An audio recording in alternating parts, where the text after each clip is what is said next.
건데 이번에는 까먹지 않고 녹화를 한번 해봐야죠.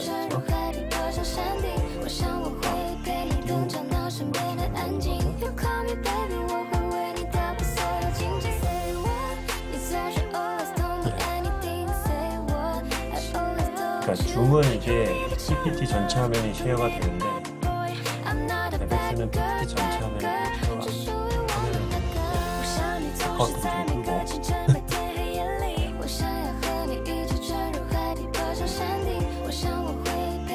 잘 들리리라 믿고 그냥 시작할게요. 저번 시간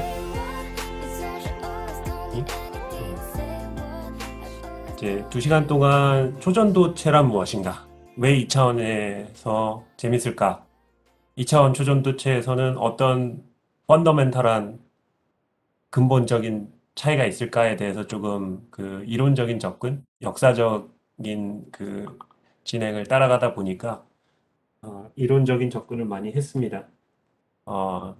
사실 그게 중요한 거고요. 그게 확실하게 기초가 잡혀 있어야 무슨 실험을 하든 어떤 실험을 해야겠다라는 생각이 들 거예요. 물론 스페시픽하게 어떤 주제에 대해서 어떤 식으로 실험을 했고 이제 그런 것도 중요하지만 결국에는 본 게임으로 들어가서 직접 실험을 하고 연구를 하고 이론 연구를 할 때 그 주제에 대한 당연히 이해도는 세계 최고가 돼야 새로운 연구를 할 수 있겠지만 그 연구라는 분야 자체가 왜 나왔는지를 이해하지 않고서는 사실 오래 갈 수는 없을 겁니다. 2016년도에 이제 코스텔레차 다울레스, 덩큰 할데인도 받았지만 이 두 사람이 받은 이유는 KT 트랜지션, 토폴로지컬 페이즈 트랜지션을 최초로 제안을 했다라는 거였죠. 예. 그래서 그거를 이제 구현하는 시스템이 2차원 XY 모델. 그러니까 이 모델은 꼭 초전도체를 기술하기 위한 모델은 아니에요.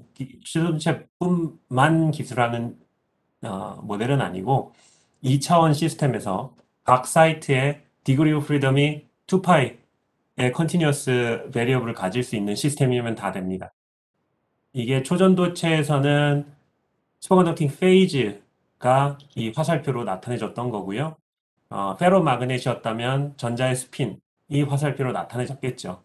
보통은 이런 시스템을 할 때는 스핀으로 얘기를 먼저 하죠. 그래야 이해하기 편하니까. 눈으로 보이지는 않지만 하여튼 좀 더 익숙한 개념이니까. 그래서, 아이징 모델 해가지고 혹시 전산물리를 들었거나, 이쪽 뉴메리컬 시뮬레이션 할 때 가장 처음 학생들이 배울 때 하는 게 뭐냐 하면, 아이징 페로매그넷 실험을 합니다. 그러니까 nearest neighbor가 같은 스핀 정렬을 가지고 있는 걸 선호를 할 경우에 이 어떤 식으로 그 스핀이 퍼져 나가는가를 시뮬레이션을 하는데 그런 이제 모델들이 있죠. 근데 이제 1차원, 2차원, 3차원이 있고 우리는 XY 모델이었잖아요. 그러니까 이 디그리 오브 프리덤이 0에서 2파이까지 컨티뉴어스 한 거고요. 이거 말고 아이징, 아이징이라고 불리우는 모델은 one or down, 그러니까 one or zero, 또는 up or down 두 개의 discrete degree freedom이 있을 때. 그다음에 3차원 degree freedom이 있는 거는 이제 하이젠버그 타입의 모델이라고 불러요. 근데 2차원 초전은 정확히 2D XY 모델로 설명이 될 수 있는 시스템이었죠. 왜냐하면 중요한 파라미터는 슈퍼컨덕팅 페이지였고 초전도체가 된다는 거는 그 페이지가 같은 방향으로 얼라인이 된다는 거예요. 마치 페로마그네틱 스핀이 얼라인 되는 것처럼. 그거였어요. 예. 그래서 그 상태에서는 2차원 시스템에서는 약간의 서멀 플럭시에이션만 있어도 절대 영도가 아닌 이상은 롱레지 오더링이 있을 수 없다라는 이론이 있었고 틀리지 않습니다. 맞아요.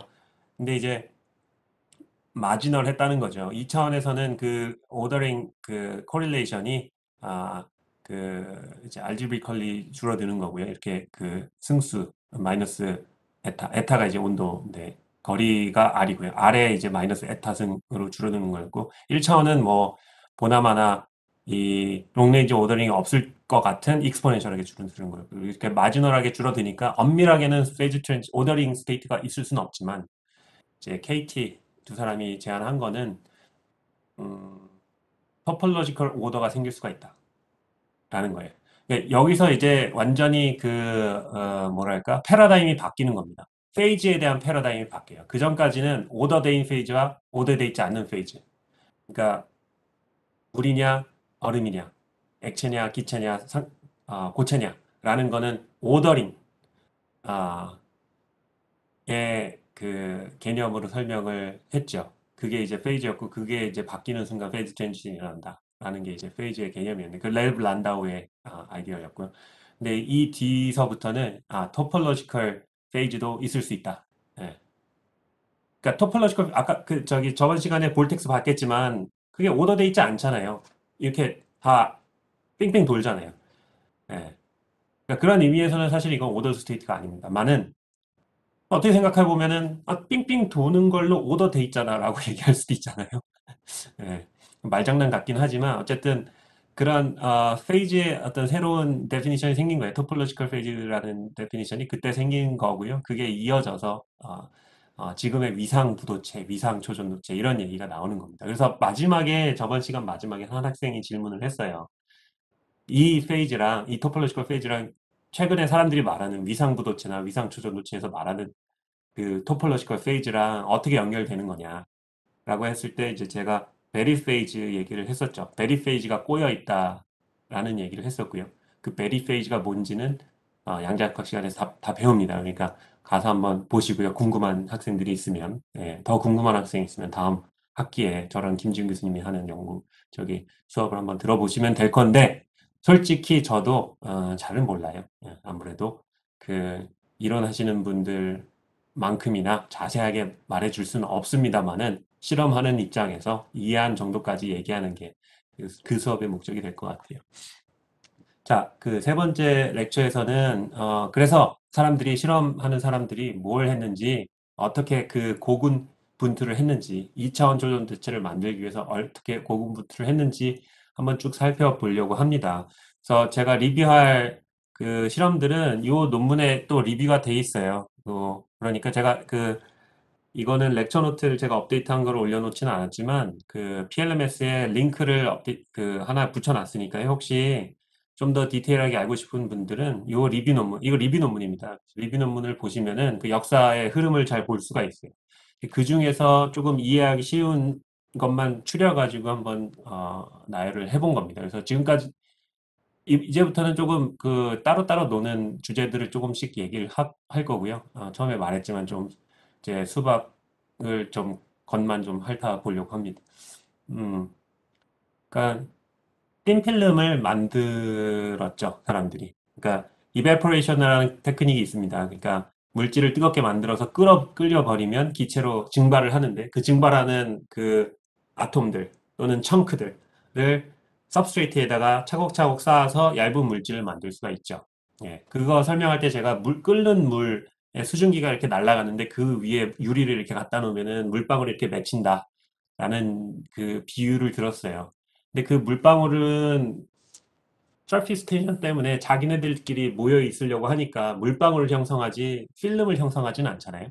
근데 한번 सब스트레이트를 굉장히 차가운 0도 이하의 기판을 철판을 그 수증기 위에다가 갖다 놓는다고 생각해 봐요. 그러면 물 분자가 날아가서 얼어버리겠죠. 바로 성에가 낄 거예요. 성에는 틴필름이죠. 물 분자의 틴필름이에요. 물론 이게 유니폼한 틴필름은 아니겠지만 자동차나 이제 추운 겨울날에 따뜻할 때 있다가 밖에 나가면 눈앞에 성에가 끼잖아요. 그게 물 분자들이 액체 상태에서 먼저 표면에 형성이 되면 자기네들끼리 모이려고 하기 때문에 물방울이 형성이 되겠지만 온도가 충분히 낮으면 움직일 수가 없어요. 바로 옆에 있는 애랑 붙어가지고 서피스 텐션을 미니마이즈 하려고 하는 성질이 있을 텐데 물이라면, 액체라면. 근데 이제 바로 얼어버리면 얇은 핀필름 만들 수 있죠. 그게 이제 퀸치드 테크닉, 퀸칭 시킨다라고 얘기를 하죠, 사람들이. 그렇게 해서 비스무스에 대한 얘기를 했었고요. 지금 이제 그거는 근데 사실은 아토미컬하게는 그렇게 오더돼 있는 상태는 아니에요. 그러니까 호모지니어스하게 디스오더돼 있는 경우가 그런 거고요. 지금 말씀드릴 거는 이제 아토미컬리 완전히 이제 크리스탈린한 경우, 그러니까 아이들한 경우에 대해서 얘기를 할 거예요. 어, 그러니까 이런 테크닉이 있습니다. MB라고 몰레큘러 빔 에피텍시라고 에피텍시라는 뜻이 한국어로 정확히 뭔진 모르겠지만 한 층 한 층 원자들이 맞아 들어간다는 뜻이에요. 아마 그럴 거예요. 아마 그럴 건데요. 그러니까 에피텍셜하게 기른다. 그러니까 에피택시를 한국어로 표현한 걸 보면 에피택시라고 써요. 그러니까 한국어로는 뭔지 잘 모르겠어요. 예. 근데 이제 그 크리스탈린을 유지를 하면서 차곡차곡 쌓는다라는 느낌의 단어예요.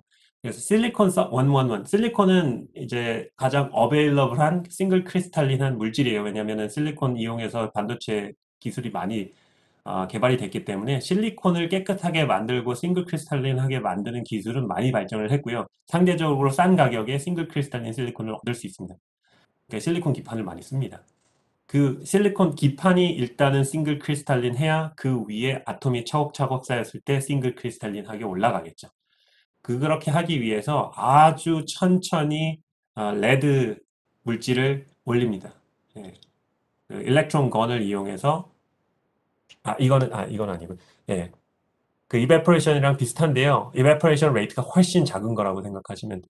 그리고 이제 로우 템퍼러처에서 그로스를 합니다. 레이어 바이 레이어. 원자층 하나하나. 예.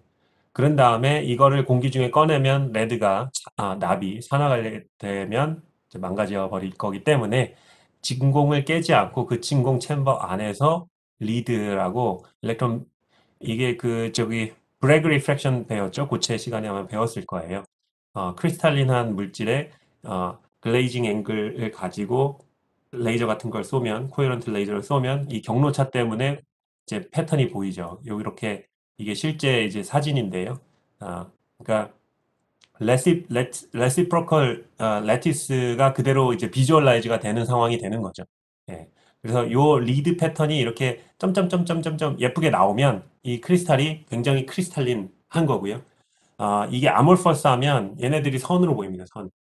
이게 점점점점 보이지 않고 그냥 직선으로 보여요. 또는 완전히 그냥 블러 해가지고 아무 피처가 안 보이겠죠. 왜냐하면은 크리스탈의 오리엔테이션이 랜덤하면 여러 가지 패턴들이 막 섞일 거고 여러 가지 패턴들이 다 섞여버리면 그냥 플랫하게 나오겠죠. 그러니까 이런 리드 패턴을 보는 거고 이게 이대수 교수님 말씀하시겠지만 펄스 레이저 디퍼지션 테크닉도 비슷한 테크닉이고요. 그래서 펄스 레이저 디퍼지션도 그로스를 하면서 인시추로 실시간으로 리드 패턴을 보면서 잘 길러지는지 몇 장이 길러졌는지를 이제 보게 되는 겁니다. 이거 자세한 거는 아마 이대수 교수님께서 많이 말씀해 주실 거고요. 이렇게 해서 얇게 만든 레드를 보시면은 이 데이터부터 볼까요? thickness 이게 ML이 모노레이어의 약자입니다. 그러니까 28 모노레이어에서 쭉 내려가서 뭐 4 모노레이어까지 실험을 했다는데 이 크리티컬 템퍼처를 보면은 점점점 줄어요. 그러니까 샘플이 얇아지면 얇아질수록 초전도성이 약해진다라는 거를 이제 2004년도 실험입니다. 옛날 실험이에요, 일단은. 일단 본 거고요. 또 한 가지 이 사람들이 주목한 거는 실험을 해보니까 이게 참 그래요. 2004년도에는 얇은 초전도만 측정을 해도 막 사이언스에 났나 봐요. 예. 근데 지금은 택도 없어요. 이 충분히 두꺼우면 벌크 티시가 됐고 얇아지면은 이제 티시가 작아진다라는 거죠. 그게 이제 첫 번째고요. 왜냐하면 그 당시만 해도 2000 초전도체가 되면 초전도가 있을 거다 없을 거다 막 갑론을박이 있었던 상황인데 실험으로 딱 해서 보여준 첫 번째 예니까 이제 이렇게 어텐션을 받은 것 같고요. 두 번째는 이렇게 TC가 오실레이션 한대요. 예. 이게 뭐 노이즈인지 뭔지는 잘 모르겠는데 이게 리프로듀스블 한가 봐요. 예, 그래서 TC가 줄어들었다 늘어났다 하는 게 이게 모노토닉하게 그러니까 줄어드는 거는 어느 정도 이해가 돼요. 얇아지면 얇아질수록 서브스트레이트에 대한 영향도 커질 것 같고 스트럭처도 불안정할 것 같고 그다음에 이론적으로도 2000 영역에선 초전도라는 오더드 스테이트가 있을 수 없으니까 TC가 0으로 가야 될 것 같기도 하고 그거는 그런데 여기서 오실레이션이 일어나는 이유가 바로 퀀텀 컨파인먼트 이펙트 때문이다. 이제라고 얘기를 하죠. 그러니까 일단 TC가 5mm, 5 모노레이어까지는 이제 있는데 4 이하로 내려가면은 이제 완전히 TC가 서프레스 되고요. 그다음에 TC가 오실레이션을 하더라. 요 근처에서. 근데 요게 이제 필름이 얇아지면 얇아질수록 그 수직 방향으로의 퀀텀 컨파인먼트 이펙트가 점점 시그니피컨트해지겠죠. 그럼 보시는 바와 같이 양자역학 시간에 배웠던 것처럼 물론 이거는 이제 가로축으로 그려놓긴 했는데 이 D가 두께라고 생각하셔야 됩니다. 예, D가 두께예요. 요 위스. 왜냐면은 필름 위아래로는 전자가 못 나가잖아요. 전자는 항상 이 필름 안에만 있어야 돼요. 그렇다는 얘기는 전자가 실제로 느끼는 거는 일렉트릭 포텐셜이 이제 백큐um 상황에서는 이제 엄청 크기 때문에 백큐음으로 못 나가는 거예요. 그리고 뭐 그 전자를 굳이 백큐음으로 뜯어내야겠다 하면 워크 펑션만큼의 에너지를 줘야 전자가 튀어나오죠. 그게 광전 효과 실험에서 사람들이 빛을 가지고 이제 전자를 뜯어내는 건데 그 포텐셜의 이제 깊이가 워크 펑션 정도고 그 위스는 이제 필름의 thickness 정도가 되는 거죠. 그러면 그 안에 퀀타이즈 에너지 레벨이 생기고 퍼미 레벨이 어디에 있느냐에 따라서 어쩔 때는 퍼미 레벨에 퀀텀 그 일렉트로닉 스테이트가 없을 수도 있고 운이 좋아서 이 퀀타이즈 에너지 레벨에 퍼미 레벨이 맞으면 거기에 스테이트가 있을 수도 있고요. 그러니까 음, 두께가 바뀌면 에너지 스페이싱이 바뀌고 운이 좋을 때는 이 전자의 density of state, 전자가 가질 수 있는 상태가 많을 경우가 있을 거고 적을 경우가 있을 거고가 계속 바뀔 거라는 거죠. 두께가 컨티뉴어스하게 예를 들어서 줄어든다. 두께가 얇아진다. 그러면 에너지 간격이 컨티뉴어스하게 쭉 늘겠죠. 그러면 퍼미 레벨의 위치가 같이 움직일 텐데 어쩔 때는 이 퀀타이즈 에너지 레벨 근처에 있을 수도 있고 어쩔 때는 멀리 있을 수도 있고 근처에 있으면 density of state가 커서 트랜스포트에 참여할 수 있는 전자가 많아질 수도 있고 어쩔 때는 적을 수도 있고 그렇죠. 근데 초전도체라는 건 전자가 있어야 그 전자들이 페어를 이뤄서 쿠퍼 페어를 이뤄서 초전도성을 주는 거기 때문에 기본적으로 전자의 일렉트론 덴시티가 작으면 density of state가 작으면 TC가 작아요. 그 식이 여기에 있는데요. 여기 보시면은 로가 페르미 에너지에서의 일렉트론 덴시티 오브 스테이트가 로우고요. V 이펙티브는 이게 이제 쿠퍼 페어를 이루는데 얼마만큼의 인력이 있냐. 이펙티브한 그 포텐셜을 말해주는 거거든요. 당연히 그 쿠퍼 페어를 이루는데 그 포텐셜이 세면 셀수록 TC가 크겠죠. 그러니까 이 값 두 개가 크면 클수록 이 1 오버 이 값은 작아지고 마이너스 이 값은 커지고 그래서 익스포넨셜 안에 있는 거니까 TC가 커집니다. 예. 그러니까 컨덕팅한 물질일수록 초전도체가 잘 될 것 같다는 생각은 있어요. 어떻게 생각하면 나이브하긴 하지만 사실은 아닙니다. 네. density of state가 많으면 같은 상황이라면 모든 게 같은 상황이라면 density of state가 일렉트론 density of state가 많으면 많을수록 TC가 커져요. 너무 당연하죠. 네. 그리고 이 V effective는 뭐 이 쿠퍼 페어가 얼마나 강하게 결합해 있느냐기 때문에 이 전자는 왜 쿠퍼 페어를 이룬다고 했냐 하면 포논을 메디에이트를 해서 결합을 한다고 했어요. 그러니까 이 포논이 메디에이트 할 수 있는 에너지 레인지가 크면 클수록 강해져요. 그러니까 포논의 에너지 스펙트럼이 넓으면 넓을수록 강해져요. 그러니까 포논의 에너지 스펙트럼은 전자랑 관련이 없고요. 레티스의 구조랑 관련이 있어요. 어떤 원자가 어떤 구조로 있느냐가 이 V 이펙티브를 결정하고요. 로는 일렉트로닉 스테이트가 결정을 합니다. 이 두 개가 잘 컨바인이 돼야 높은 TC의 초전도가 나오는 거예요. 이게 BCS 이론에서 예측한 거고요. 대부분 로 템퍼러처 초전도체는 이 공식을 잘 따라서 TC를 보여줍니다. 네. 레드가 대표적인 그 일반적인 초전도체고요. 머큐리도 있고, 뭐 알루미늄도 있고, 타이타늄도 있고, 나이오비움도 있고, 비스무스도 있고, 이런 물질들, 단원자 물질들이 이런 성질을 잘 보여줘. 뭐 그래요. 그래서 초기에는 이렇게 얇게 어떻게 하면 얇게 만들까? 얇게 만들었을 때 TC가 어떻게 될까? 이런 실험을 많이 했대요. 한 것 같고. 그다음에 이제 그 다음 실험을 이해를 하려면은 이제 스펀건덕팅 갭에 대해서 잠깐 얘기를 해야 될 것 같은데요. 이 갭의 의미는 뭐냐면 쿠퍼 페어를 깨는데 필요한 에너지예요. 초전도체가 강하면 강할수록 스펀건덕팅 갭이 큽니다. 아, 그러니까 음, 보자. 이게 어떤 상황이냐 하면요. 그걸 굳이 이제 밴드 스트럭처를 그려보자 하면 초전도체 밴드 스트럭처는 이런 식으로 생겼어요. 마치 인슐레이터처럼 생겼는데요. 이 제로에는 이 포미 레벨에 이제 10의 23승계가 되는 전자가 쿠퍼 페어를 이뤄서 전부 이 포미 레벨에 뭉쳐 있다고 생각하시면 돼요. 그게 이제 초전도체를 이해하는 방법 중에 하나라고 제가 얘기를 했었잖아요. 그 모든 수많은 컨덕팅 일렉트론들이 전부 그라운드 스테이트에 컨덴스가 된다. 그게 여기입니다. 그게 여기고요. 근데 위아래 이 밴드를 왜 그러냐 하면은 쿠퍼 페어가 깨졌을 때, 그러니까 외부에서 이 델타만큼의 에너지가 들어오면 쿠퍼 페어가 깨지잖아요. 그러면 더 이상 이거는 슈퍼컨덕터의 컨트리뷰션을 하지 않는 노멀 일렉트론이거든요. 예, 그죠? 그 얘기랑 그냥 인슐레이터에서 갭에 해당하는 에너지를 쏴주면 쿼지 파티클이 익사이트 된다. 라는 얘기랑 되게 닮아 있죠. 인슐레이터는 퍼미 레벨이 갭 안에 있어서 퍼미 레벨에서는 전자가 없어서 컨덕팅한 전자가 없어서 저항이 크다라고 배웠는데 이제 그 갭, 그 밴드 갭보다 큰 KBT의 서멀 에너지를 주든 아니면 빛을 쏴서 이 밸런스 밴드에 있는 전자를 컨덕션 밴드로 역이를 시키든 서멀리 익사이트를 하든 아니면은 뭐 빛으로 익사이트를 포톤 익사이트를 하든 그런 익사이트 돼 있는 프리 캐리어가 생기면 컨덕션이 생기잖아요. 그죠? 그래서 인슐레이터의 온도에 대한 의존성은 아레니우스 식을 따르죠. 익스포넨셜의 마이너스 델타 오버 KBT 의 식을 따르잖아요. 그거랑 되게 닮아 있죠. 초전도체도 쿠퍼 페어를 깨면 노멀 일렉트론이 생깁니다. 그러니까 노멀 일렉트론 입장에서는 초전도체는 인슐레이터예요. 받아들여지나요? 이게 되게 중요한 포인트인데 제가 화면 네, 받아들여지죠? 지나요? 이게 들어져야 되고요.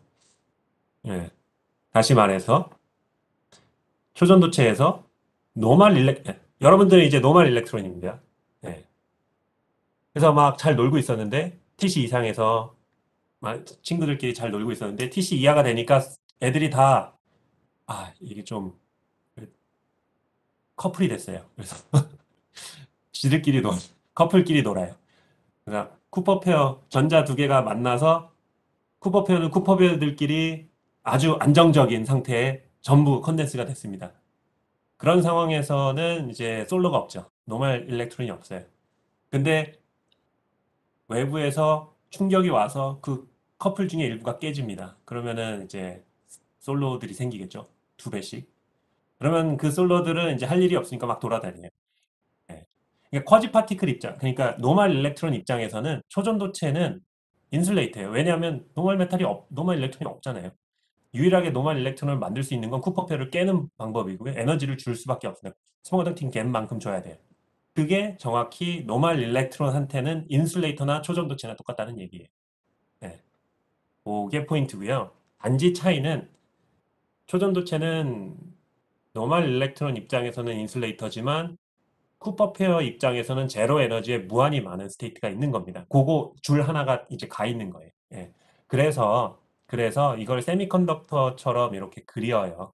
왜냐하면 여러분들이 세미컨덕터 픽처는 익숙하잖아요. 그래서 초전도체를 설명을 할 때 완벽한 픽처는 아니지만 이해를 돕기 위해서 이런 픽처를 씁니다. 그래서 쿠퍼 페어가 여기 있으니까 근데 이제 갭이 델타가 요걸 델타라고 정의를 해요. 그러니까 인슐레이터였다면 요 2델타만큼의 에너지를 줘야 전자가 하나가 올라가잖아요. 근데 여기 무슨 의미냐면 전자 하나당 델타의 에너지가 필요하다는 의미입니다. 그러면 쿠퍼 페어 하나를 깨기 위해선 2델타가 필요해요. 왜냐면은 그죠? 그럼 2델타의 에너지가 인슐레이터 픽처의 이 밴드 갭이 되려면 이렇게 그려야겠죠. 예. 그래서 이렇게 그립니다. 그렇고요. 그리고 이제 요거를 사람들이 실험을 했어요. 그러니까 1957, 그러니까 이게 64년도 실험인데 뭐냐면 저번에 얘기했지만 초전도라는 페이지가 나오고 나서 이해를 하기 전에 사람들이 이것저것 해봤겠죠. 온도도 바꿔보고 필드도 걸어보고 막 다 했는데 일렉트로닉 히 캐패시티를 재본 사람들이 있습니다. 전자의 연용량, 그러니까 고체 물리 시간을 배운 열 역학 시간 내에 초반부터 힛 캐패시티 얘기를 그렇게 할 거예요. 왜냐면 힛 캐패시티가 굉장히 좋은 퀀터티예요. 이론과 실험을 잘 이어줄 수 있는 퀀터티거든요. 이 서모다이나믹스의 입장에서. 그래서 사람들이 당연히 서모다이나미컬한 프로퍼티를 재던 사람이 초전도체가 나오니까 초전도체에서 해봤겠죠. 논문을 써야 되니까. 예. 내가 하던 테크닉을 바꾸는 건 어렵지만 물질을 그냥 확확 바꾸는 건 쉽잖아요. 그래서 해봤더니 딱 이 인슐레이터처럼 행동을 하다는 겁니다. 예. 온도가 내려가면 내려갈수록 일렉트론의 히 캐패시티가 0으로 오그라집니다. 예. 일렉트론의 그 노멀 일렉트론만이 사실은 이 일렉트론 히 캐패시티를 줄 수 있는 디그리 오브 프리덤이 있기 때문에 왜냐 쿠퍼 페어는 하나의 퀀텀 스테이트고 더 이상 디그리 오브 프리덤이 없는 거죠. 묶여 있는 거니까 한 스테이트로. 그러니까 보시면은 이제 TC에서 이게 TC거든요. 이게 T 제곱 잘 안 보일 텐데 예. 그렇게 해서 일렉트론 히 캐패시티를 측정을 해서 온도에 따라서 일렉트론 히 캐패시티를 피팅을 하니까 이게 이제 왼쪽으로 가면서 온도가 낮아지는 거예요. 높아지는 거예요. 이게 1 오버 T니까. 온도가 낮아지면 오른쪽으로 가면 낮아지면 낮아질수록 히 캐패시티가 익스포넨셜이 줄더라. 마치 인슐레이터처럼.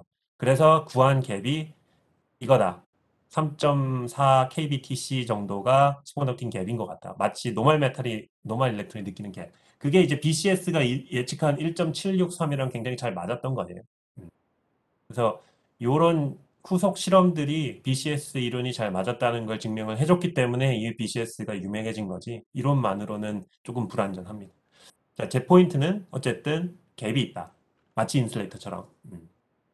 마찬가지로 광전 효과 비슷한 실험도 할 수 있어요. 여러분들이 그냥 인슐레이터가 있으면 그 갭보다 작은 에너지를 갖는 포톤을 아무리 쏴도 어떻게 되겠어요? 그냥 통과하죠. 그러니까 다이아몬드가 투명한 이유가 다이아몬드의 에너지 갭은 5 일렉트론 볼트고 가시광선은 1 끼케야 2 일렉트론 볼트이기 때문에 이 5 EV의 밴드를 가지고 있는 인슐레이터에 빛을 아무리 쏴줘봐야 흡수를 시킬 수가 없어요. 흡수할 수 있는 메커니즘이 없으니까. 그러니까 빛은 흡수되지 않고 통과합니다. 그러니까 투명해요. 예, 그죠? 자, 갭이 큰 인슐레이터일수록 투명합니다. 예. 메탈은 투명하지 않죠. 왜냐면은 외부에서 오는 포톤을 전자가 다 받을 수가 있으니까. 예. 그런데요. 초전도체도 마찬가지예요. 초전도체도 빛으로 보면 투명해요. 예. 그러니까 초전도체 갭보다 작은 프리퀀시, 작은 에너지를 가지고 있는 빛에 대해서는 투명합니다. 예. 그렇고요. 그게 IR 정도 돼요. 그래서 사람들이 뭘 했냐면 이게 이제 쏴준 빛의 에너지고요. 포톤의 에너지고 세로축이 초전도체 필름의 저항이에요. 그러니까 초전도체는 저항이 0이어야 되잖아요. 근데 이제 빛의 그 세기가 중요한 게 아니고 프리퀀시가 중요했던 거예요. 포톤의 에너지가 슈퍼컨덕팅 갭보다 커지면 이제 초전도체 스팀 필름의 저항이 슬슬 증가합니다. 왜냐? 이 슈퍼컨덕팅 갭보다 큰 에너지를 가지고 있는 포톤이 들어와서 쿠퍼페어를 깨서 노멀 일렉트론이 생겨서 노멀 일렉트론 때문에 디스페이션이 생겨서 저항이 뜹니다. 예. 그래서 정말로 슈퍼컨덕팅 갭이 있구나라는 실험을 또 했고요. 그렇게 해서 측정한 게 1.7 kBTC였어요. BCS랑 더 가까워졌죠. 그리고 그거의 온도 디펜던스를 보면은 이렇게 BCS가 예상한 것처럼 TC서부터 0켈빈으로 가면서 갭이 이런 식으로 증가해요. 그것도 이론과 실험이 아주 잘 맞았다는 겁니다. 그래서 요런 이제 density of state를 굳이 이제 그려보자면 이 앞에 있는 거는 이제 그 보통 이제 모멘텀 스페이스에서 그림인데요. 사실 중요한 거는 저희가 실험적으로 중요한 건 density of state가 좀 더 직접적으로 우리가 측정할 수가 있겠죠. 그러니까 노멀 메탈은 TC 이상에서는 density of state가 에너지에 대해서 거의 플랫합니다. 그죠? 고체 시간에 아마 배웠을 건데요. 인슐레이터처럼 초전도체는 이렇게 갭이 열려요. 그리고 갭 엣지에서는 density of state가 발산합니다. 이거는 아마 고체 시간에 배웠을 거예요. 왜 그런지. 왜냐면은 밴드가 이렇게 커버처가 바뀌는 순간 거기에 이 파이나이트한 에너지 안에 많은 수의 스테이트가 있을 수 있기 때문에 발산하는데 어쨌든 뭐 지금 그건 중요한 건 아니고 그래서 이렇게 갭이 열리고 단지 제로 에너지의 일렉트론 덴시티 오브 스테이트가 거의 무한대로 발산하는 엄청나게 많은 BCS 컨덴세이트가 있다. 요게 하나 차이인 겁니다. 예. 그리고 이제 TC 위에서 TC 아래로 내려가면서 요 갭 안에 있는 일렉트론 덴시티 오브 스테이트가 갭 밖으로 이렇게 여러분들 마치 모래를 파면은 옆에 산이 쌓이듯이 이 웅덩이를 파면은 옆에 그 판 모래를 쌓아서 산이 생기잖아요. 그런 것처럼 요 덴시티 오브 스테이트가 이쪽으로 옮겨갑니다. 이런 식으로 생각하시면 돼요. 그래서 요거를 이제 직접적으로 보기 위해서 스캐닝 터널링 마이크로스코프 테크닉을 이용해서 요 덴시티 오브 스테이트를 사람들이 측정하기 시작합니다. 이제 우리가 어, 연구하고 싶은 물질, 컨덕팅 샘플, 여기서 컨덕팅 샘플은 이제 초전도체가 되는 거고요. 메탈 팁은 노멀 메탈이 됩니다. 그러니까 여러분들이 하는 건 뭐냐면 이 샤프한 메탈 팁을 초전도체 근처로 갖다 놓고 붙진 않지만 살짝 한 1나노 이하 옹스트롬 단위로 떨겨서 퀀텀 터널링으로 전자가 터널링해서 넘어갈 수 있는 정도까지 이제 팁을 갖다 놓는 거예요. 그러면 이제 메탈 팁 안에는 노멀 메탈밖에 없죠. 그러면 이 메탈 팁에서 나갈 수 있는 애는 노멀 메탈밖에 없어요. 그렇다는 얘기는 이 터널링 커런트가 흐를 수 있는 유일한 방법은 메탈 팁의 노멀 일렉트론이 어떻게든 초전도체 안으로 들어가야 돼요. 예. 근데 이 노멀 일렉트론의 입장에서는 초전도체는 이런 큰 갭이 있어요. 그러니까 이, 이 스펙트럼을 보면 디퍼런셜 컨덕턴스, 이게 결국 덴시티 오브 스테이트 비례하는 값인데요. 볼테이지가 스포컨덕팅 갭, 이게 제가 왜 이거 D가 아니고 델타예요. 델타. 그러니까 아니 잠깐만. 맞아요. 맞아요. 델타예요. 그러니까 바이어스 볼테이지가 1볼트면 전자가 받는 포텐셜은 1EV죠. 바이 데피니션. 1EV죠. 그러니까 보통 스포컨덕터의 갭이 오더 오브 1 밀리 일렉트론 볼트예요. 그러니까 여러분들이 이 메탈 팁에다가 1 밀리 일렉트론 볼트, 1 밀리 볼트보다 더 큰 볼테이지만 걸면 전자는 1 밀리 일렉트론 볼트보다 더 큰 에너지를 받게 되고 그렇게 되면 이제 이 갭은 무시하고 위로 넘어갈 수가 있는 거죠. 엠티 스테이트로. 네. 그래서 이 디퍼런셜 컨덕턴스가 STM에서는 터널링 스펙트로스코피에서는 이제 덴시티 오브 스테이트와 정비례하는데요.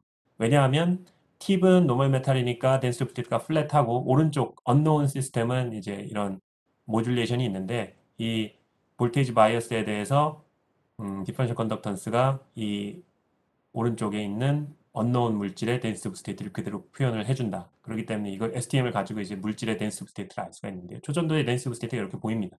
예. 요게 여기 있어요. 실험을 해보니까 정말 이렇게 보입니다. 아까 1입이라고 했는데 딱 1밀리입이 딱 맞네. 레드 같은 경우에 이제 갭이 1밀리입 정도 되거든요. 그러니까 STM 실험을 해서 이런 덴시티 오브 스테이트를 직접적으로 측정을 할 수가 있어요. 근데 STM은 장점이 공간상으로도의 레졸루션이 있잖아요. 그러니까 이 실험은 뭘 한 거냐면 이 내가 레퍼런스를 안 달아놨네. 근데 내가 레퍼런스 논문 그 리뷰 논문 보면은 이 그림들이 그대로 있으니까 관심 있으면 한번 찾아보세요. 어떻게 했냐면 실험을 그냥 메탈 그 초전도체만 하면 재미없으니까 초전도체와 초전도체가 아닌 물질들을 막 섞어놨어요. 그래서 실리콘 원오원에다가 레드를 올리는데 먼저 레드를 올리는 조건을 다르게 하면 레드가 어떨 때는 이렇게 아모퍼스하게 올라가면서 초전도체가 아닌 물질로 올라간대요. 그러니까 레드가 구조가 엉망이면 초전도체가 아니래요. 그러니까 얘는 노멀 메탈이요. N 노멀 메탈이고요. 웨팅 레이어를 WA라고 쓴 겁니다.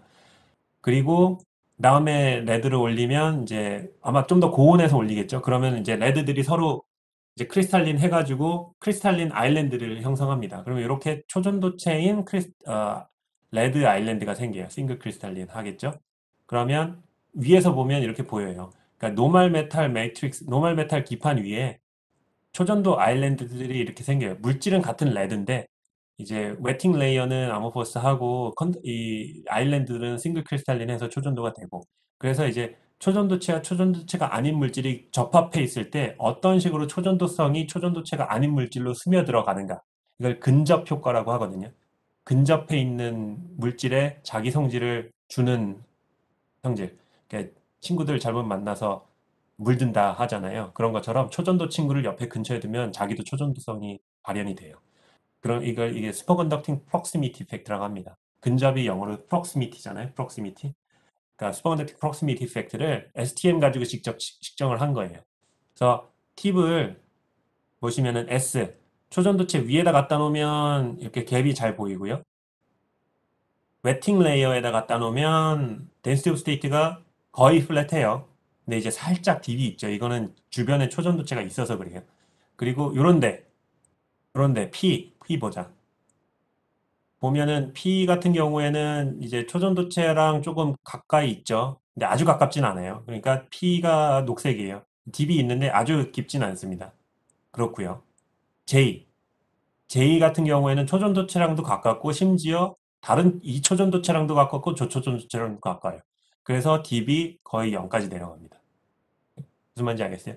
여기서 이제 DIDB는 이 포지션에서의 density of state인데 뭐의 density of state냐? normal electron의 density of state예요. 왜냐하면 STM 팁이 노말 메탈이니까 얘가 볼 수 있는 거라고는 노말 메탈밖에 없어요. 물론 나중에 초전도 팁을 써서 초전도 물질을 연구하는 연구도 이제 진행이 됩니다. 그거는 뭐 이거의 익스텐션인데요. 어쨌든 포인트는 그거예요. 얘가 볼 수 있는 거라고는 노멀 일렉트론밖에 없어요. 그러니까 이렇게 인슐레이터처럼 보이는 거예요. 예. 그리고요, 요 오른쪽 거는 제로 바이어스의 디퍼런셜 컨덕턴스를 이제 컬러로 표현한 거예요. 그러니까 파란색은 0이잖아요. 그러니까 파란색일수록 초전도체인 거고요. 빨간색일수록 노멀 메탈인 거예요. 보시면은 초전도체는 파란색으로 보이죠. 근데 여기 점들이 있죠. 이게 뭐냐 하면 자기장을 걸었을 때예요. 자기장을 안 걸면은 이 초전도체 안에는 그냥 다 파란색인데요. 자기장을 걸면 볼텍스가 생겨요. 그러니까 초전도체를 뚫고 마그네틱 필드가 지나갈 수가 있습니다. 자기장이 충분히 크면. 그러니까 마이스너 이펙트라고 맨 처음 시간에 말했죠. 자기장을 걸면 초전도체는 그걸 다 밀쳐낸다. 근데 자기장이 너무 크면 밀쳐내다가 도저히 밀쳐내려면은 이제 그 스크리닝 커런트를 만들어야 되잖아요. 근데 그 스크리닝 커런트를 크게 만들어가지고 전부 밀쳐내는 것보다는 일부는 그냥 자기장이 지나가도록 하고, 그 부분은 이건 좀 봐주자 하는 게 더 유리한 상황이 되는 조건이 되면 이렇게 초전도체 안에 마그네틱 필드가 뚫고 들어갑니다. 요 부분만 자기장이 들어가요. 그러면 요 부분만 초전도체가 깨져요. 그래서 이런 마그네틱 볼텍스에서는 이 노멀 메탈처럼 행동을 하고요. 요게 이제 일렉트로닉하게 볼텍스를 보는 방법이고, 저번에 잠깐 말씀드렸지만 김지훈 교수님처럼 마그네틱 팁을 갖다 놓으면 그 볼텍스가 지나가면 마그네틱 필드가 거기만 집중이 되니까 거기에서 마그네틱 플럭스를 보는 방법도 있어요. 그냥 MFM이라고 하는데, 마그네틱 폴스 마이크로스코프. 그런 식으로 볼 수도 있어요. 이건 마그네틱 볼텍스고요. 이 사람들은 막 이것저것 다 한 번에 했어요. 그리고 나서 또 재밌는 거는 초전도체 근처지만 노멀 메탈인 경우에서도 파란색이 이렇게 번지죠. 이런 것들이 프록시미티 이펙트고요. 또 재밌는 건 뭐냐면 이런 부분이에요. 초전도체와 초전도체 사이에 완전히 파란 부분이 있어요. 이렇게. 이게 이제 조셉슨 정션이라고, 초전도체와 초전도체 사이에 초전도체가 아닌 물질이 끼어 있어도 충분히 거리가 가까우면 그 스포컨덕팅 프록시미티 이펙트 때문에 오른쪽 초전도체에서 초전도성이 이렇게 익스포넨셜하게 디케이 하면서 스며들고, 왼쪽 초전도체에서도 익스포넨셜하게 디케이 하면서 스며들면, 왼쪽 오른쪽 초전도체에서 스며든 게 노멀 메탈에서 만날 수 있다면 조셉슨 커플링이라고 초전도체와 초전도체가 커플링이 일어날 수가 있습니다. 그러면은 초전류가 흐를 수가 있어요. 노멀 메탈을 통해서도. 예, 그럴 수가 있는데요. 이제 제가 사실은 그런 조셉슨 정션을 주로 연구를 하는 사람인데요.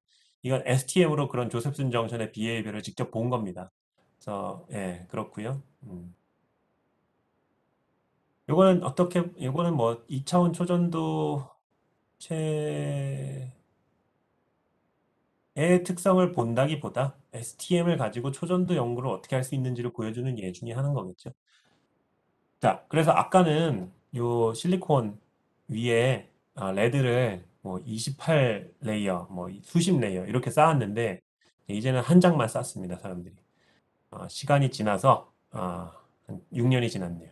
그랬더니 사람들이 이제 실리콘 위에 레드를 원 모노레이어만 쌓습니다. 그때도 초전도체가 나타나는가? 초전도성이 나타나는가? 근데 이제 조금 얘기가 복잡해져요. 왜냐하면 어쨌든 서브스트레이트 위에 올라가야 되잖아요. 뭐 서브스트레이트 공중에다가 이베포레이션 할 수도 없잖아요. 근데 서브스트레이트가 실리콘이 아무리 인슐레이팅 하다고 해도 어쨌든 실리콘 물질이거든요. 그래서 그 물질 위에 레드가 올라가면 결합이 일어날 수밖에 없습니다. 서브스트레이트의 영향을 받을 수밖에 없어요. 그래서 얘기가 복잡해집니다. 네. 근데 자, 그래서 실리콘 위에 레드를 그냥 올리면 아까처럼 이제 충분히 두꺼워야 싱글 크리스탈린하게 자라고요. 너무 얇게 하면은 이게 제대로 성장을 안 해요. 얘네들이 크리스탈린하지 않는데, 이 사람들이 한 건 어닐링을 했어요.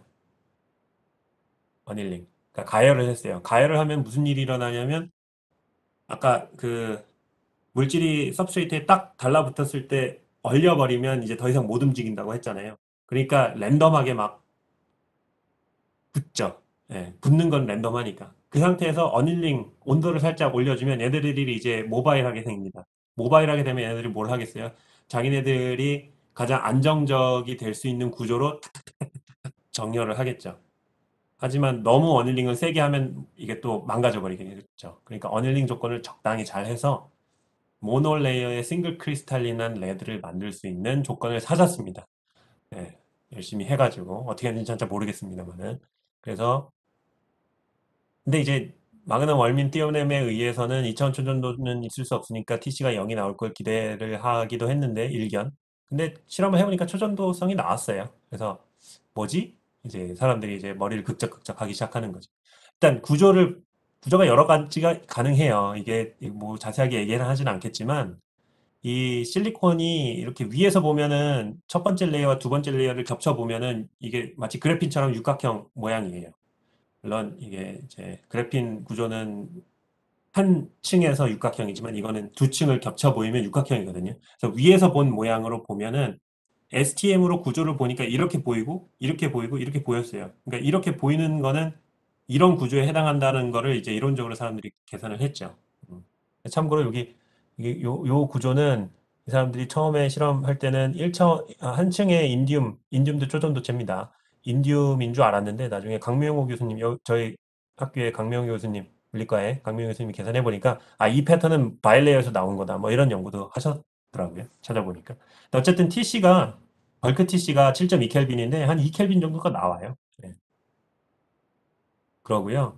초전도체 요 인디움 2000 딱 그 인디움 사실은 바이레이어죠. 바이레이어인데 이때는 모노레이어인 줄 알았는데요. 어쨌든 이 바이레이어에서 초전도성을 확인해 보기 위해서 STM을 해보니까 이렇게 그 갭이 보이죠. 2 밀리 일렉트론 볼트 정도의 갭이 보이고 왜 이렇게 크게 보이지?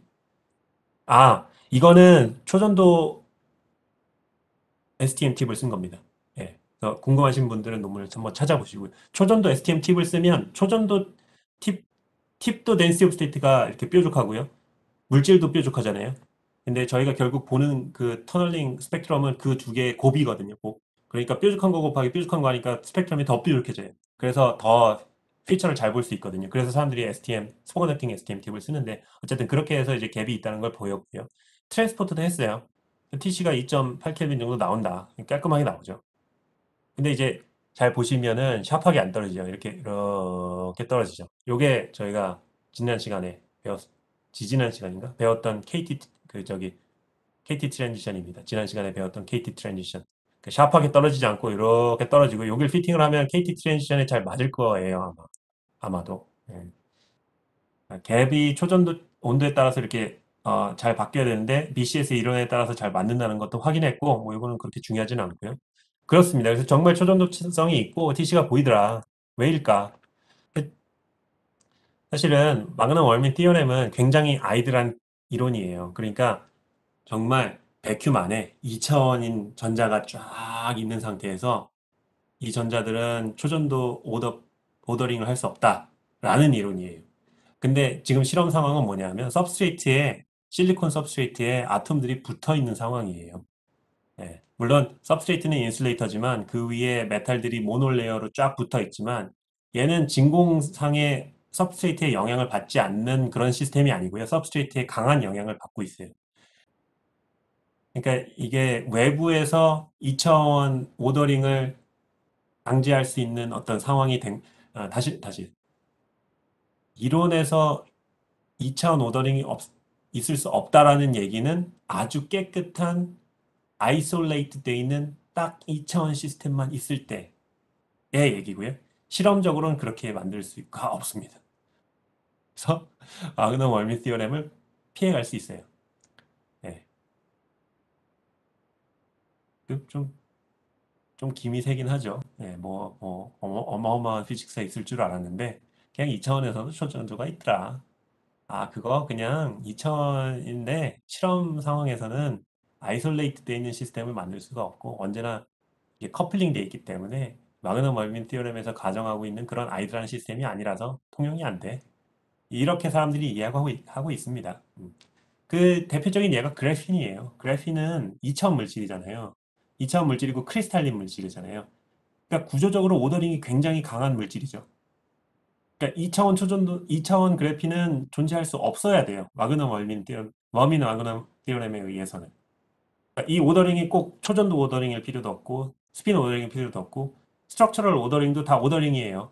그러니까 뭐냐 하면 2차원 프리스페이스에 그 그래핀이 이렇게 둥둥 떠 있으면 이게 굉장히 불안해서 서멀 플럭츄에이션 때문에 얘가 이렇게 해가지고 뭉쳐버릴 겁니다.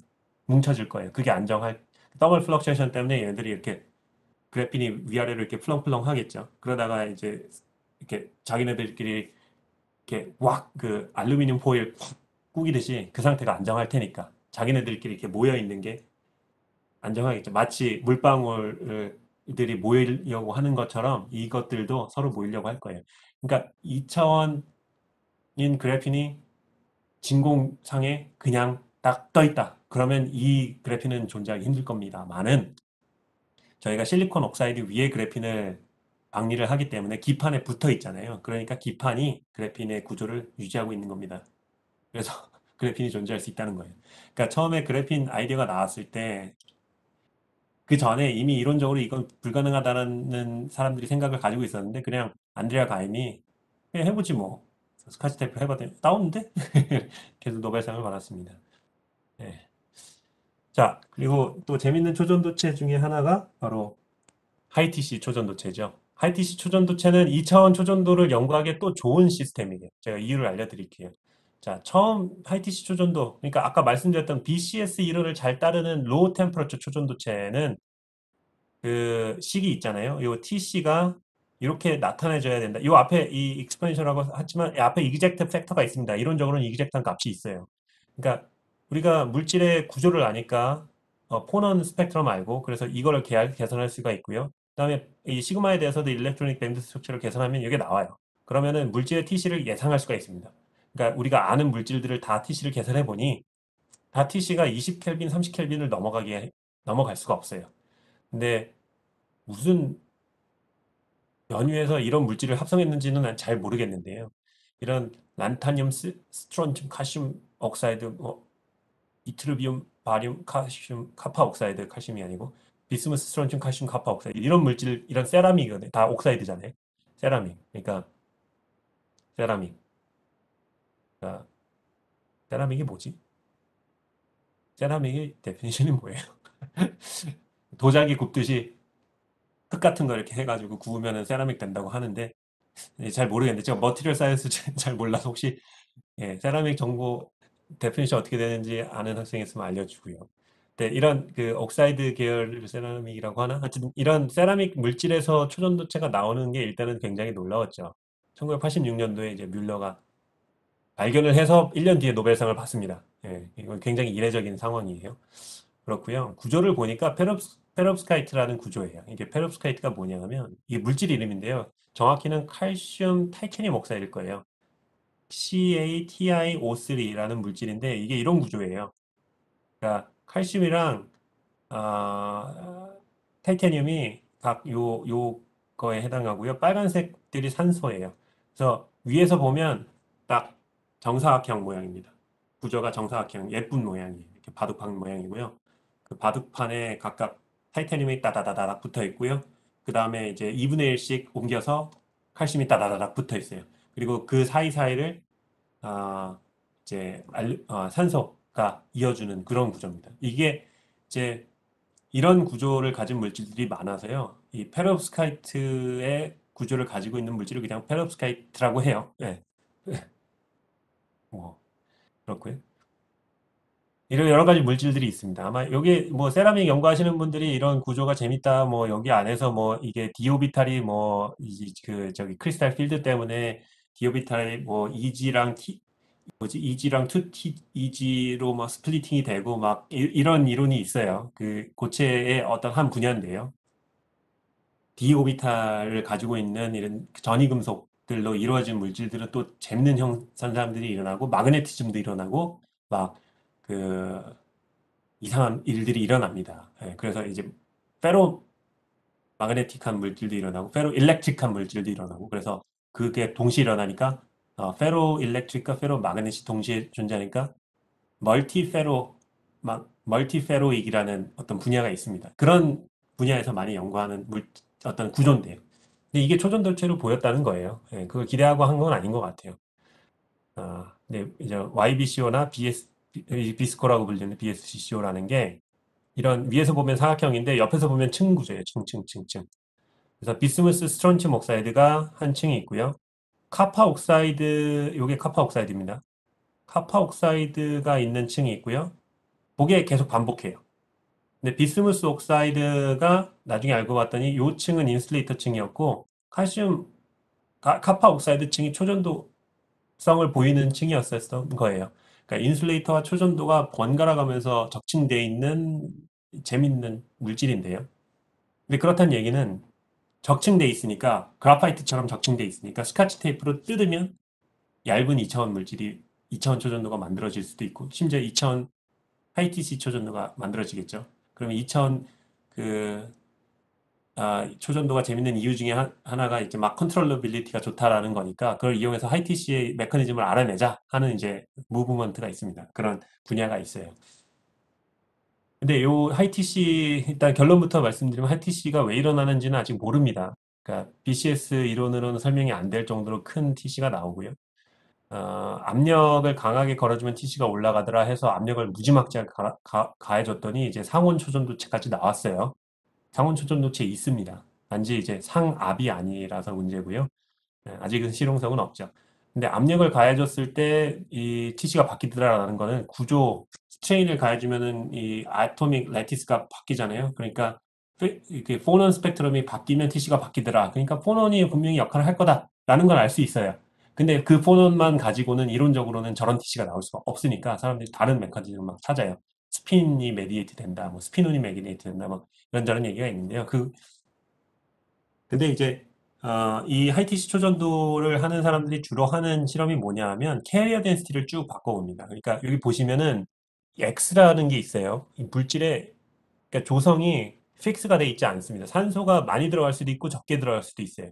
그러니까 스트론튬이 많을 수도 있고 적을 수도 있습니다. 란타늄을 스트론튬으로 대치를 하면 구조는 일정하지만 구조는 똑같아요. 란타늄 대신에 스트론튬이 들어가는 거지만 전체적인 전자의 덴시티는 바뀝니다. 왜냐하면 란타늄과 스트론튬이 서로 다른 족에 있기 때문에 쉐이각 전자가 어떤 게 하나가 더 많고 어떤 게 하나가 더 적어서 적은 거를 많은 걸로 바꾸면 전체적인 일렉트론 덴시티가 바뀔 거예요. 그러니까 시스템의 일렉트로닉 덴시티를 바꿀 수가 있습니다. 케미컬하게. 그러면 X축이 이제 그 오른쪽으로 가면 P 도핑 되는 거고 홀 도핑 되는 거고 이거는 왼쪽으로 가면 일렉트론 도핑 되는 건데요. 그러니까 예를 들어서 이런 비스코를 한번 봅시다. 보면은 도핑을 그러니까 안 하면 인슐레이터예요. 그러니까 안티페로매그넷이에요. 이게 매그네티즘이 있습니다. 그러니까 그래서 사람들이 스핀이 메디에이트 할 거다라고 하는 건데요. 초전도체 스페큘레이션인데 어쨌든 인슐레이터인데 이 산소를 점점 더 넣어주면 여기 플러스 X 해가지고 산소를 더 넣어주면은 이제 또는 줄여주면 이제 홀더핑이 되면서 이 인슐레이터였던 애가 초전도체가 됩니다. 그래서 초전도체 TC가 도핑이 충분히 잘 되면 TC가 100켈빈까지도 갈 수 있어요. 그리고 더 도핑을 해주면은 더 올라가느냐? 그게 아니고 다시 떨어져요. 예. 그래서 이런 옵티멈한 포인트가 있습니다. 옵티멈한 포인트가 있고요. 도핑을 너무 많이 해도 너무 적게 해도 초전도체가 약해져요. 왠진 모르지만 그래요. 예. 왠진 모르지만 그러고요. 할 수 있는 거라면 이거밖에 없어요. 실험적으로 할 수 있는 게 이것저것 바꿔보고 여기저기 쑤셔보고 찔러보고 해서 약해지네. 강해지네. 네, 압력을 주니까 TC가 막 올라가네. 그럼 압력을 더 줘보자, 더 줘보자, 더 줘보자 하다 보니까 이제 룸템퍼처까지는 왔는데 왜, 왜 나오는지는 몰라요, 아직은. 근데 이런 이제 캐리어 덴시티를 바꾸는 방법이 아까 말씀드렸지만 케미컬 컴포지션을 바꿔보다 보니까 조금 더러워요, 시료가. 알로이잖아요. 그러니까, 그러니까 좀 그렇죠. 근데 만약에 우리가 하이티시 물질을 얇게 만들어서 그거를 일렉트릭 필드를 가해주면 캐리어 덴시티를 쉽게 바꿀 수가 있겠죠. 그 얘기는 제가 마지막에 할게요. 그게 마지막 슬라이드인데요. 그 얘기하기 전에 이런 실험을 했어요. 이런 시스템이 있는데요. 자, 보자. 하나씩 봅시다. 요 위에가 지금 란타늄, 칼슘, 다시, LSCO, 란타늄, 스트론튬, 카파 옥사이드라는 물질이 있고요. 여기, LSCO예요. 그리고 LCO라는 물질이 있어요. 요건 노란색은 일단 무시해 봅시다. LCO라는 물질이 있고요. LSCO나 LCO나 다 초점대체가 아니에요. 근데 이걸 헤테로스트럭처, 적층을 하면 초전도체가 생겨요. 그러니까 이 인터페이스에 생긴다는 겁니다. 인터페이스. 근데 이게 생기는 이유가 아, 하여튼 인터페이스를 만들면 생기고요. 안 만들면 안 생겨요. 그래서 도대체 인터페이스가 정말 생기는 거냐를 확인해 보기 위해서 사람들이 무슨 짓을 했냐 하면 이 LCO에 징크를 한번 도핑을 해봅니다. 징크를 도핑을 하는데 첫 번째 레이어의 징크를 도핑을 해봐서 시료를 하나를 만들어 보기도 하고요. 그다음에 첫 번째 레이어 말고 두 번째 레이어의 징크를 도핑을 해서 샘플을 만들어 보기도 해요. 그다음에 세 번째 레이어에서 샘플을 만들어 보기도 하고 그렇게 해서 어느 레이어에 징크를 도핑을 하면 초전도성이 깨진다는 건 알고 있어요. 징크가 어떤 킬러예요. 그래서 1층 첫 번째 층이 초전도를 메디테이트 하느냐 두 번째 층이 메디테이트 하느냐를 찾기 위해서 범인을 찾기 위해서 그냥 어, 그렇게 이제 여러 가지 시료를 만들어 봅니다. 그래서 TC를 측정해 보니까 요 n이 그 이제 징크가 도핑돼 있는 레이어 넘버인데요. 숫자인데요. 두 번째 층에다가 징크를 도핑하니까 초전도체가 확 줄더라. 첫 번째나 세 번째나 네 번째나 이런 데다가 도핑했을 때는 TC가 크게 안 바뀌더라. 그러니까 두 번째 레이어가 초전도체에 중요한 역할을 하는구나 라는 걸 알아냈습니다.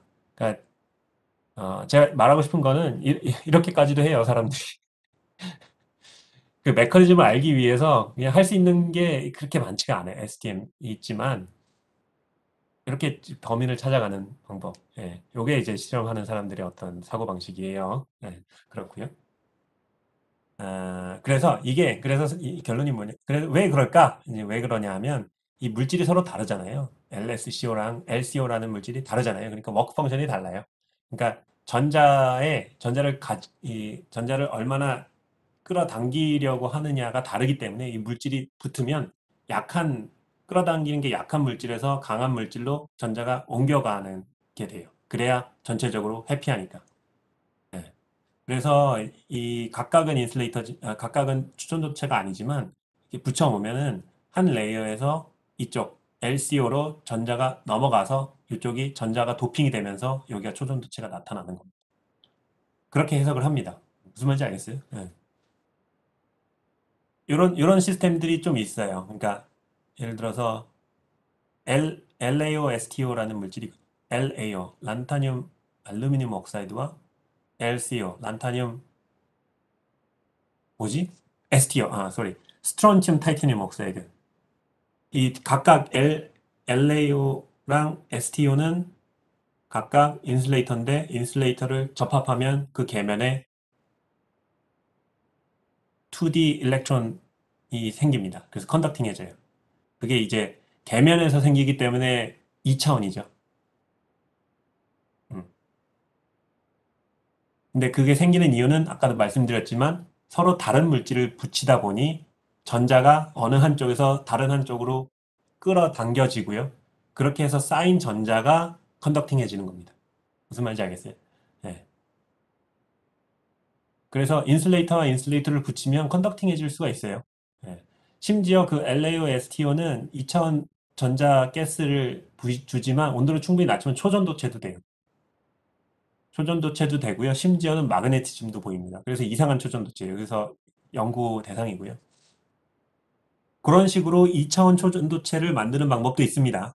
그러니까 초전도체를 얇게 해서 만드는 방법도 있지만 아까 인터페이스 2D 전자 시스템을 먼저 만들고 그 안에 초전도체가 발현되는 경우도 있습니다. 네, 그렇고요. 이게 마지막 슬라이드인데 음, 그래서 LSCO라는 아까 여기 이거 있잖아요. LSCO라는 초전도체를 얇게 만들어서 타이타늄 옥사이드 위에 이건 타이타늄 옥사이드일 필요는 없는데 어쨌든 सब스트레이트 위에 올려놓고 거기다가 게이트를 납니다. 그러니까 도핑을 하기 위해서. 그러니까 게이트가 뭐냐 하면 सब스트레이트 위에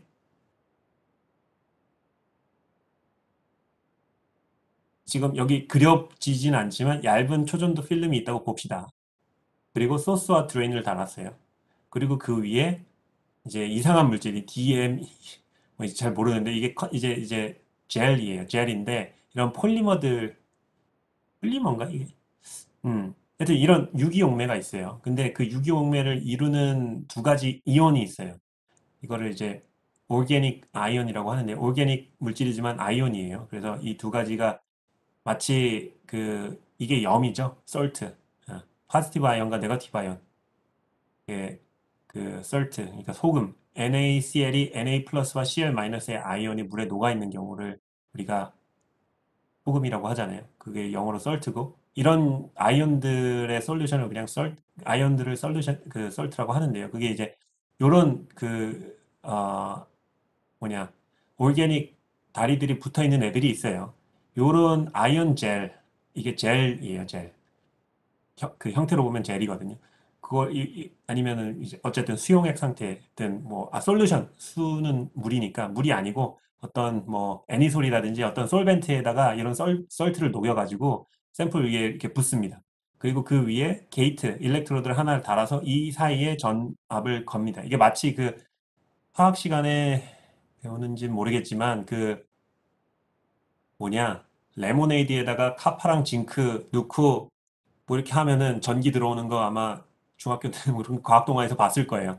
그게 이제 아이언 솔벤트에 솔트들이 플러스 아이언과 네거티브 아이언이 왔다 갔다 할 수 있는데 그게 컨덕팅해요. 그래서 그런 그러니까 바닷물이 굉장히 전도도가 높잖아요. 그 이유가 그 안에 아이언들이 움직이기 때문이거든요.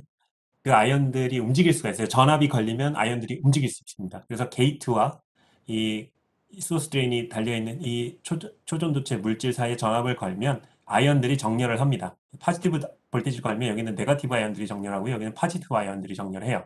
그러면은 초전도체 바로 위에 파지티브 아이언들이 쫙 쌓여요. 그러면 이 초전도체 입장에서는 내 머리 위에 파지티브 아이언들이 쫙 쌓여 있는 상황이에요. 그러니까 파지티블리 도핑이 되겠죠. 네거티블리 도핑이 되는구나.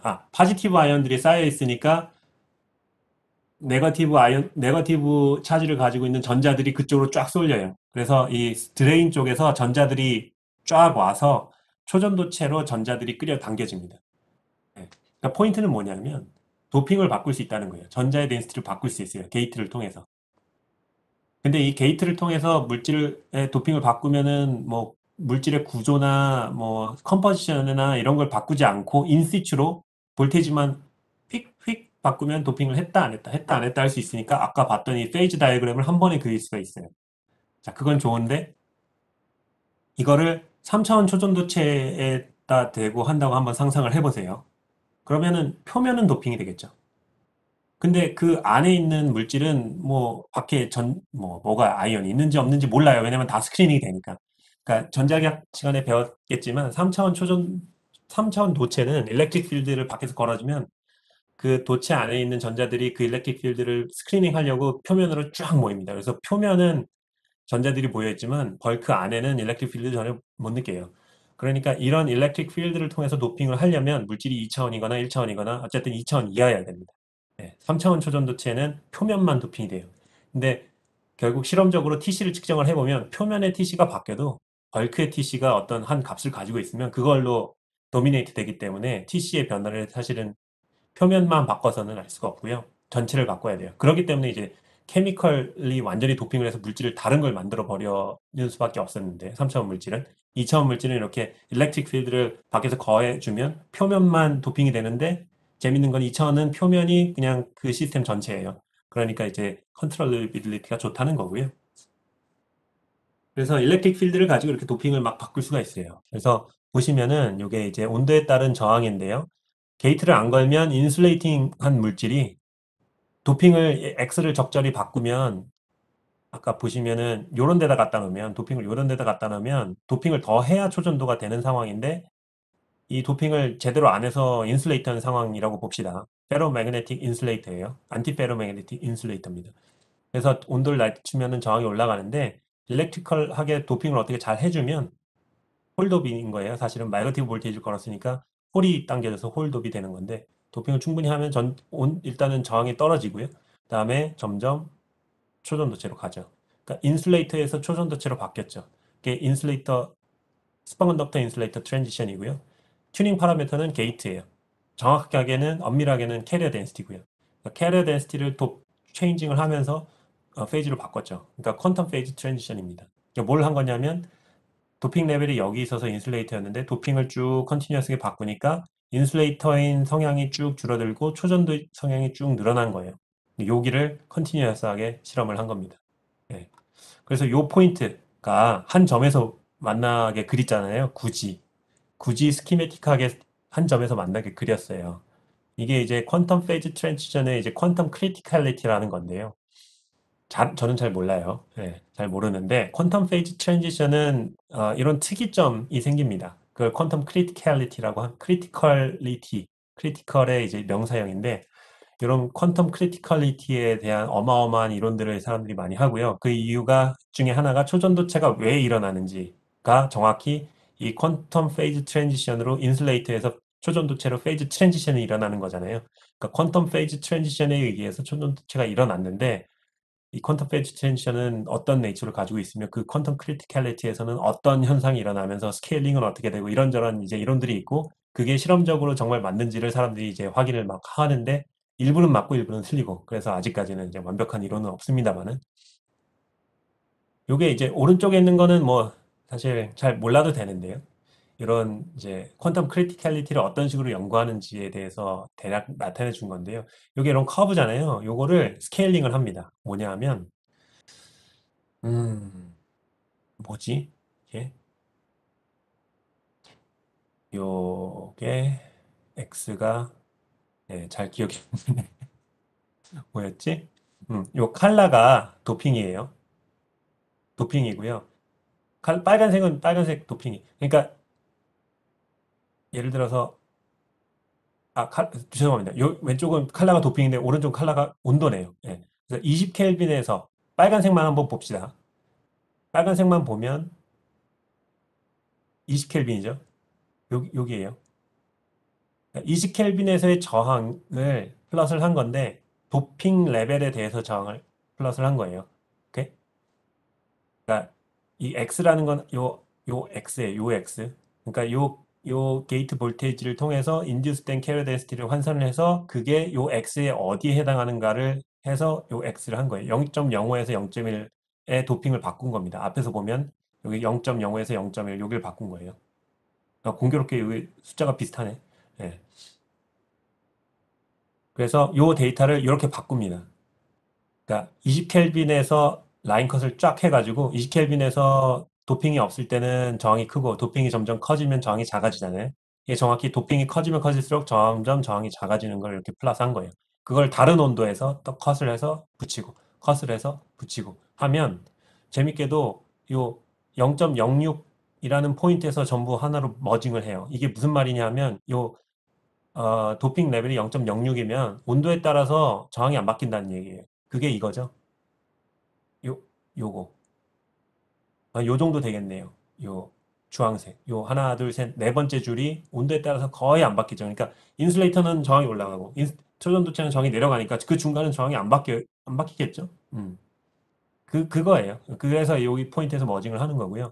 그게 공교롭게도 퀀텀 레지스턴스 값입니다. 퀀텀 레지스턴스라는 건 H 오버 이제 E 스퀘어로 나타내지는 값인데요. 이게 이제 우연이 아니라는 거고요. 이 퀀텀 레지스턴스로 맞춰진다라는 게 우연이 아니고 이론에서 다 예측했던 거고 그게 잘 맞더라. 뭐 이런 건데 이거는 이제 another subject니까 여기서 멈추겠습니다. 예. 그래서 하이티시 초전도체 메커니즘에 대해서 알기 위해서 이런 페이지 다이어그램을 많이 그리는데 그 전까지는 케미컬리 도핑을 해서 포인트를 100개를 찍으려면은 샘플을 100개를 만들었어야 됐는데 그럼 만들 때마다 다르기도 하고 왔다 갔다 하잖아요. 근데 반면에 2차원 초전도체를 이용하면 이렇게 깨끗하게 인시추로 컨티뉴어스하게 도핑을 할 수 있으니 좀 더 요 포인트, 이게 포인트, 정말 포인트거든요. 이론적으로. 요 포인트를 지나가는 그 포인트를 잘 잡을 수 있고 더 좋은 연구를 할 수 있다. 라는 겁니다. 예, 그래서 2차원 초전도체에 대한 연구는 여러 가지 방향으로 많이 가요. 어떻게 해야 얇은 방막을 잘 만들 수 있느냐, 머티리얼 사이언스부터 그걸 어떻게 하면 잘 측정할 수 있느냐, 뭐 인스트루멘테이션 STM이라든지 MFM이라든지 그리고 얇게 만들었을 때 구조가 어떻게 될 거냐. 프리스탠딩이 아니니까. 그래서 뭐 캘큘레이션도 중요하고요. 그 계산 이론도 중요하고요. 트랜스포트 당연히 중요하죠. TC가 어떻게 나오는지, 자기장에 대해서 어떻게 TC가 바뀌는지, 트랜스포트 당연히 중요하고요. 근데 이제 트랜스포트에 대해서 따로 얘기 안 한 거는 너무 트리비얼해서예요. 전류 흘려주고 저항 재면 돼요. 예. 근데 이제 단지 실험적으로 힘든 거는 이런 얇은 물질은 약 살짝만 표면만 옥시데이션이 돼도 이 물질은 전체가 옥시데이션이 되는 거기 때문에 이 공기에 노출이 안 된 상태에서 이 전극을 달고 저항을 측정하는 기술이 조금 이제 복잡할 뿐입니다. 예. 그리고 이제 하이티시 연구도 2차원 물질의 그 패러다임과 잘 섞여가지고 더 얘기가 복잡해지는데 그래야 우리 할 일이 많으니까 물리학자들이 할 일이 많으니까 2차원 연구하시는 분들 하이티시 가지고도 많이 놀아요. 사실 저희 연구실에서도 이 비스코 가지고 연구를 하고 있습니다. 뭘 하냐면 2차원 물질 비스코가 위에서 보면은 사각형이잖아요. 크리스탈이. 그래서 2차원인 물질을 한 덩어리를 반으로 쪼갭니다. 이렇게 스카트랩으로 쪼갠 다음에 그대로 내려놓으면은 원래 물질이 되겠지만 45도 돌려서 내려놓는다든지 한 세타만큼 돌려서 내려놓으면 위에서 보면은 사각형 메쉬가 이렇게 겹치는 거죠. 그럼 이게 이제 자연계에는 존재하지 않는 오더링이잖아요. 그러니까 그 안에서 나타나는 초전도성이라든지 물성에 대해서 연구를 합니다. 음. 그러니까 요새는 2차원 물질을 박리를 해서 다시 적증을 하는데 뭐, 처음에 그래핀 나왔을 때 이제 보론 나이트라이드라는 인슐레이터로 위아래를 적증을 해서 그래핀을 깨끗하게 만든다. 위아래에 인슐레이팅한 서브스트레이트를 만든다. 해서 그래핀을 깨끗하게 만든다. 뭐 이렇게 해서 이제 그래핀 연구가 많이 됐는데 그거 말고 2차원 물질 중에 세미컨덕터인 물질들, 피드업 세미컨덕터, 엔드업 세미컨덕터를 적증을 해서 아토믹 티크니스를 가지고 있는 LED를 만들 수 있다. 그래서 실제 빛도 납니다. 플렉서블 하기도 하고요. 그런 것도 있지만 요새는 또 트렌드가 같은 물질을 겹쳐 놓는데 이거를 세타만큼 돌려놓으면 원래 이 물질도 저 물질도 아닌 새로운 물성을 가지고 있는 물질이 탄생하게 됩니다. 근데 자연계적으로 에너지적으로는 사실은 불안정한 상황이에요. 이렇게 겹쳐 놓는 게. 이렇게 얼라인이 돼가지고 아톰들이 따다다다닥 그 레고 블럭 딱 꽂히듯이 해야 안정적이기 때문에 싱글 크리스탈린하게 쫙 자라는 건데요. 이 자연 상태에서는 사실은 조금 언스테이블하지만 저희가 그래핀을 두 장을 세타만큼 돌려놓고 붙여놓으면 그냥 붙어 있어요. 이게 굳이 이렇게 돌아가지 않습니다. 왜냐하면은 이제 또 그 돌아가려면은 또 이렇게 에너지가 충분해야 되니까 온도를 충분히 높여주면 돌아가거든요. 근데 이제 상온에서는 돌아가지 않아요. 그러니까 자연계엔 존재하지 않는 물질을 만들 수가 있는 거죠. 그거를 2차원 초전도체를 가지고 또 할 수 있는 거죠. 네. 그래서 할 거는 많은 것 같아요. 자, 오늘 여기까지 하도록 하겠습니다. 네. 자, 수고했고요. 혹시 질문 있는 학생은 남아서 질문해 주시면 되겠습니다. 수업은 공식적으로 끝내도록 하겠습니다. 네, 감사합니다. 그 슈퍼컨덕팅 갭 네. 측정하는 거 설명하신 부분에서요. 네. 그 STM 팁으로 이제 갭을 측정을 할 때 그러면은 이제 노말한 그러니까 쿠퍼 페어가 아닌 이제 노말한 일렉트론이 이제 터널링 되는 리점이 나오는 순간까지가 이제 갭으로 이렇게 될 네. 건데 네. 그러면 그게 팁이 위치해 있는 그 국지적인 그 위치 그 근방에가 이제 슈퍼컨덕티비티가 깨져서 그렇게 됐다고 이해를 해야 아, 되는 건가요? 음, 그 갭이 깨졌다고 생각하면 측정되는 안 게. 돼요. 초전도체는 여전히 초전도체입니다. 그 부분의 초전도성은 유지가 되지만 거기에 노멀 일렉트론이 덮여서 오는 거예요. 그러니까 이거는 노멀 일렉트론이 생긴 이유가 쿠퍼 페어가 깨져서 생긴 거라면 로컬하게 초전도성이 깨지겠지만 지금은 뭐냐면 초전도체 잘 있는데 그 위에다가 팁으로 노멀 일렉트론을 부어준 거예요. 그러니까 터널링 시켜준 거예요. 렇게 보시면 됩니다. 그래서 쿠퍼 페어와 노멀 일렉트론이 공존하는 상황이에요. 네. 이게 이제 다이어그램으로 보자면 여기에 제로 에너지에 이제 쿠퍼 페어가 쫙 있는데 여기는 필드 스테이트고 여기는 MC 스테이트가 이게 이제 인슐레이터잖아요. 그리고 이 팁과 초전도체 사이에 볼트, 1덱톤 볼트를 걸면은 이만큼 이제 퍼미 레벨이 차이가 나겠죠. 그래서 T 분에 있는 전자가 empty state로 갈 수 있다면 전류는 흐르겠죠. 그래서 전류가 흐르는 거고요. 예, 그렇게 생각하시면 되고요. 쿠퍼 페어는 여기 있습니다. 여기 있지만 여기 전자가 하나 더 생긴 것뿐입니다. 네, 그러니까 근데 쿠퍼 사실 페어 깨지는 건 상관없이 그냥 네, 힙에서 공급된다 이렇게 네, 이해하면 그렇죠. 될 것 같아요. 왜냐? 네, 팁이 노멀 메탈이었으니까. 근데 이제 네, 실제 일어나는 건 감사합니다. 어떻게 될 거냐면 전자가 왔잖아요. 그러면 이 근처에 있는 다른 전자와 결합해서 이만큼의 에너지를 방출을 하고 아마 쿠퍼 페어가 될 겁니다. 에너지만 방출할 수 있다면. 그게 안정하니까. 근데 그 에너지는 어디로 갈 거냐? 뭐 열로 가든지 뭐 포논으로 가든지 어디로 갈 거예요. 예, 뭐 그런 식으로 이제 아마 트랜스포트가 일어날 겁니다. 예.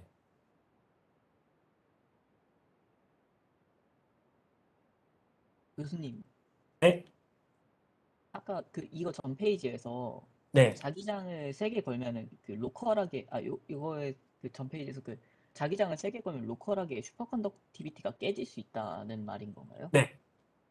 근데 그러면은 그 뭔가 마그네틱한 디펙트를 도핑하는 걸로도 비슷한 효과를 낼 수 있는 건가요? 아, 예, 그렇죠.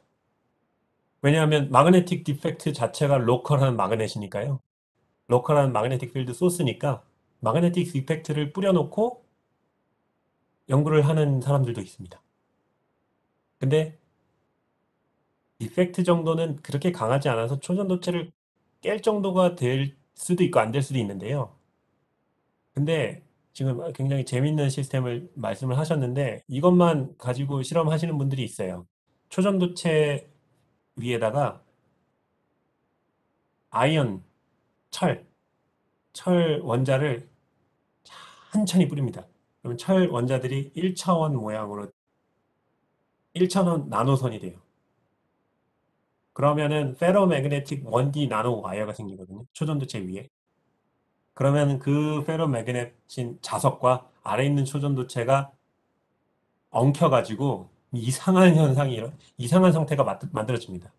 그러니까 언뜻 생각해 보면은 초전도체는 페로매그넷을 싫어하죠. 왜냐하면 스핀 업다운이 연결돼야 되지만 잖아요.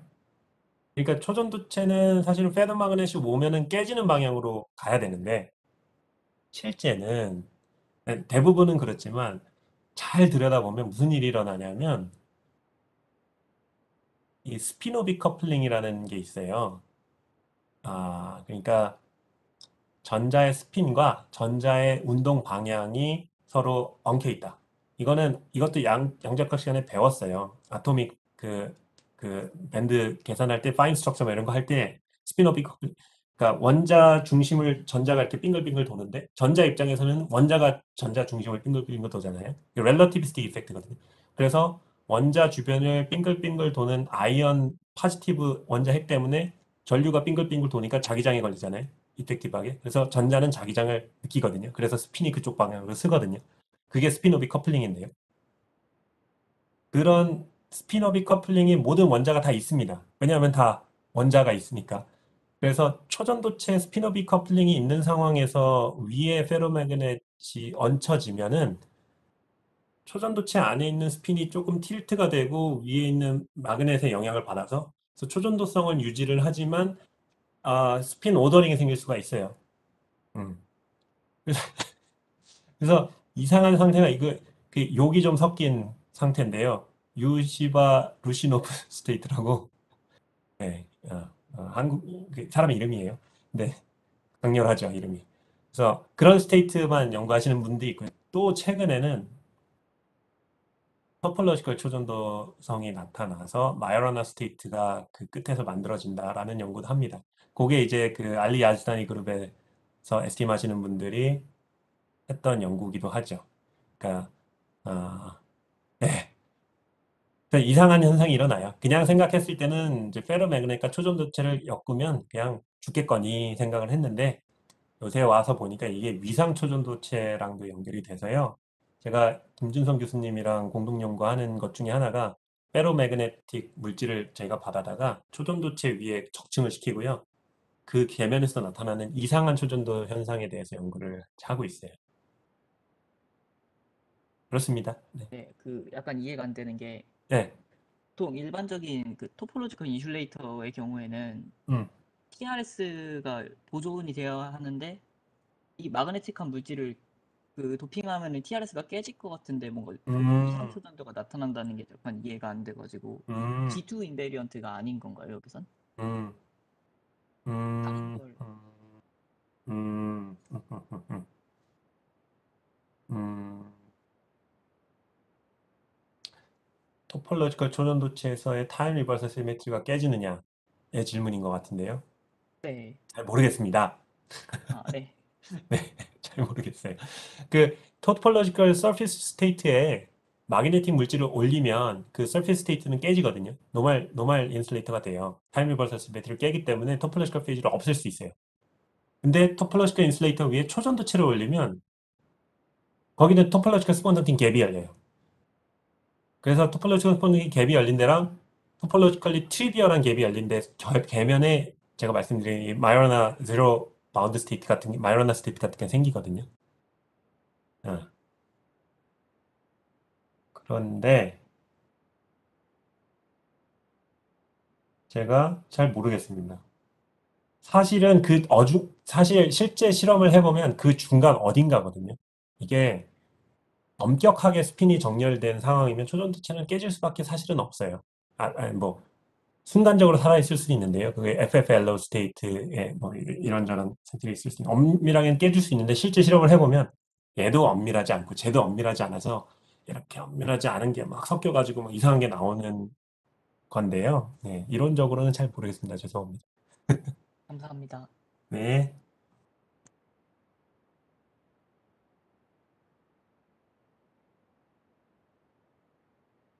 네, 더 없으면은 끌까요?